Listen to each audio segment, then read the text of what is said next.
The story of a man who's running his first half marathon, and he's doing it with another person's heart. This is some story. David Barber will have two incredible supporters by his side Sunday.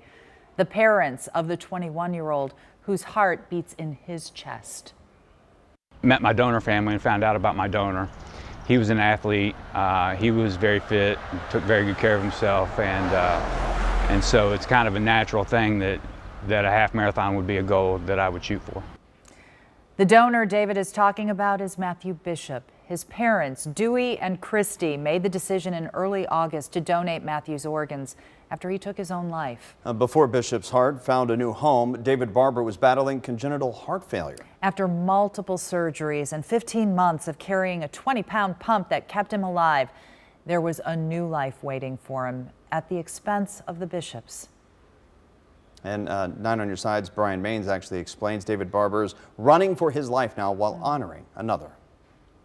For 6 months, David Barber has trained. This weekend, he and thousands like him will be running in the 21st annual Flying Pig. He'll be running in the half marathon. Barber went so far as to get professional coaching. I thought, you know what, this guy, he earns the right to kind of be able to get our support just because of what he's had to go through. That's because unlike the thousands of other runners this weekend, Barber will be running with someone else's heart. So I was diagnosed with congestive heart failure a little over 4 years ago. I was treated with pharmaceuticals for a couple years, but then in the spring of 2017, my condition got a lot worse.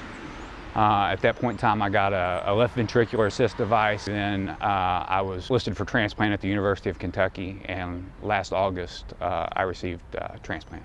It gave him back his life. Feeling as good as I do now, kind of a natural thing that I would get back to being active again. But this priceless gift of a heart meant that someone in the world was grieving the loss of a loved one. Barber wrote the family as soon as he was able.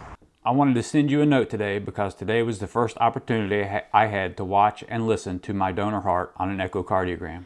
I know I will never have words to express the depths of my gratitude. I will, however, try to live with that spirit of gratitude through my actions for the rest of my life.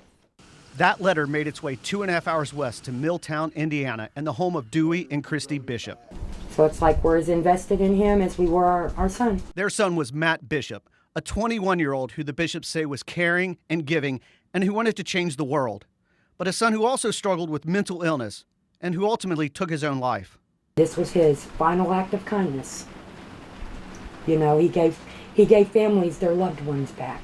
The Bishops chose to donate Matt's organs. You know, we prayed so hard that we could keep our son in our lives with us, and that wasn't in the cards for us.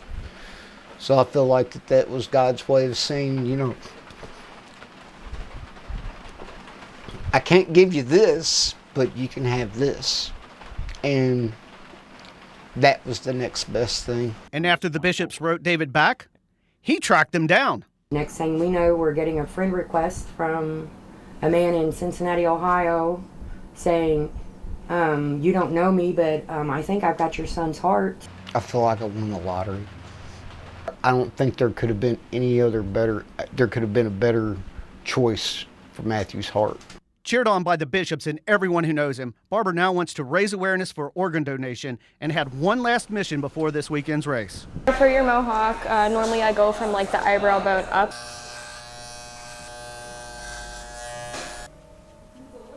I'm ready. I think this was the finishing touch. Barber says when approached this weekend, he'll tell people about organ donation and keep the memory of Matt Bishop alive. My story's not about me at all. My story's about my donor and his family, my family, and then all the doctors, nurses, and medical professionals that have helped me along the way. For videographer Jay Warren, Brian Maines, 9 on Your Side.